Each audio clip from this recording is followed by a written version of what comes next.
taliyaha ciidanka biliiska sareeya guuta Cabdillaahi Fadal Iimaan ayaa maanta kulan la qaatay gudida difaaca qaranka iyo arrimaha gudaha ee golaha wakiilada Soomaaliland. Kulankani warbaahintu ka ahayd dibad joog ayaa markii uu kulankan soo ilaaday waxaa si wada jira warbaahinta ula hadlay taliyaha ciidanka biliiska sareeya guuta Cabdillaahi Fadal Iimaan iyo waliba sidoo kale gudoomiye ku-xigeenka gudida difaaca qaranka ee arrimaha gudaha Bashiir Tukaale oo ka warbixiyay ujeedada kulankoodina uu ku saleysnaa. waxa aan u yeedhnay oo gudida arrimaha gudaha iyo nabadgelyada u yeedhay taliyaha booliska biliiska Soomaaliland oo aan ka wareysanay ama su'aalo lagu ka weydiinay arrimaha nabadgelyada dalka iyo xaaladda guud ee nabadgelyada dalka halka ay marayso arrintaasi oo ka dhalatay socdaal gudidu ay gobolada ugu baxday iyo wixii ay ku soo aragtay oo ay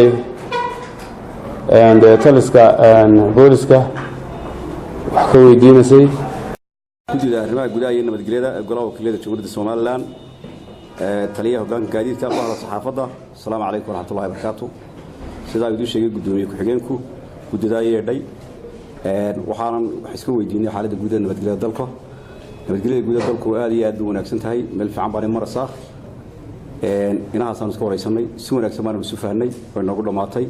haddaba si kastaba ha ahaatee daliilka joogtada ee ka dhaca waddanka gudihiisa waa qaar sanadkii u dambeeyay soo taraayay. dhanka kale waxaa habeennimadii xalay tolo warbaahinta qaarkood ay qoraysay in kooxda argagixisada ee Al-Shabaab ay sheegtay in wax ka yar 10 kiiloomitir ay u jirto gudaha caasimadda Hargeysa, iyadoo arrintani ilaa iyo haatan aanay wax jawaab ah ka bixinin hay'adaha ammaanka iyo waliba sidoo kale wasaaradda difaaca qaranka. Mukhtaar Sheekh Xareed, telefishinka madaxa bannaan ee Bulsho TV, magaalada Hargeysa.